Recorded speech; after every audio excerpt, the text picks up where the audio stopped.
बिहार की राजनीति में एक बार फिर बैठकों का दौर तेज होने से बड़े उलटफेर की संभावनाएं जताई जाने लगी हैं। बुधवार को दिल्ली में एक और जदयू प्रमुख नीतीश कुमार ने अपने सांसदों के साथ बैठक की। बुधवार को ही तेजस्वी यादव ने भी अपनी पार्टी के वरिष्ठ नेताओं और सांसदों के साथ रणनीति बनाई। इसके ठीक बाद शाम होते होते पटना में सियासी हलचल बढ़ गई। मुख्यमंत्री सम्राट चौधरी की अध्यक्षता में हुई कैबिनेट बैठक खत्म होते ही बीजेपी खेमे में एक्टिविटी देखने को मिली। सीएम सम्राट ने एनडीए के अन्य घटक दलों को छोड़कर केवल बीजेपी कोटे के मंत्रियों की अपने आवास पर सीक्रेट मीटिंग बुलाई।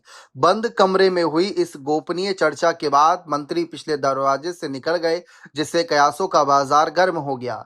जदयू के राष्ट्रीय अध्यक्ष नीतीश कुमार से दिल्ली स्थित सुनहरी बाग आवास पर पार्टी सांसदों ने मुलाकात की। जदयू के कार्यकारी अध्यक्ष संजय झा की मौजूदगी में हुई इस बैठक में सांसदों ने अपने क्षेत्रों के विकास कार्यों की जानकारी दी। नीतीश कुमार ने संसद में उठाए जा रहे बिहार के विकास से जुड़े मुद्दों की समीक्षा की। बैठक में संसदीय दल के नेता दिलेश्वर कामत, सांसद देवेश चंद्र ठाकुर, कौशलेंद्र कुमार समेत कई वरिष्ठ नेता मौजूद थे।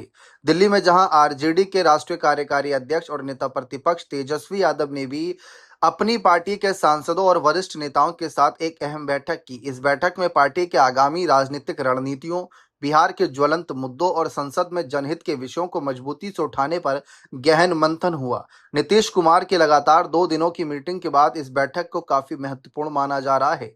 तेजस्वी ने सांसदों के साथ क्षेत्रों में चल रहे विकास कार्यों और जन कल्याणकारी योजनाओं की समीक्षा की। बैठकों के इस दौर से बिहार के राजनीतिक गलियारों में नई सियासी अटकलें तेज हो गई हैं।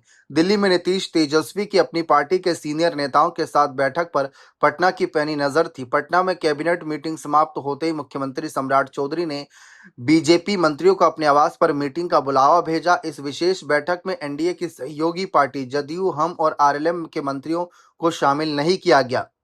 बंद कमरे में चली लंबी चर्चा के बाद कई मंत्री मीडिया के सवालों से बचते हुए पिछले दरवाजे से बाहर निकल गए।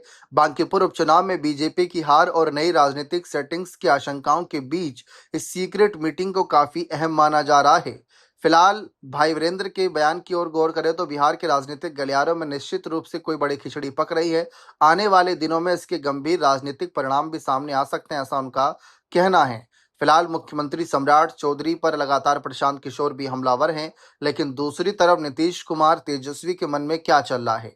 क्या बीजेपी की बांकीपुर में हार के बाद नीतीश कुमार क्या पाला बदल पर विचार कर रहे हैं? क्या महागठबंधन के साथ जाने पर कुछ इनकी रणनीति चल रही है, या फिर मामला सिर्फ और सिर्फ पार्टी और बिहार के विशेष मुद्दों से जुड़ा है? और दूसरी तरफ सम्राट चौधरी की कैबिनेट मंत्रियों के साथ बैठक, जिसमें गठबंधन के साथी मौजूद नहीं थे। तो काफी कुछ ऐसे सियासी संकेत मिल गए हैं जिससे लग रहा है कि बिहार में कुछ तो बड़ा होने वाला है। क्या लगता है आप लोगों को? क्या तेजस्वी और नीतीश फिर से साथ आएंगे? अपनी राय कमेंट सेक्शन में अवश्य दीजिएगा।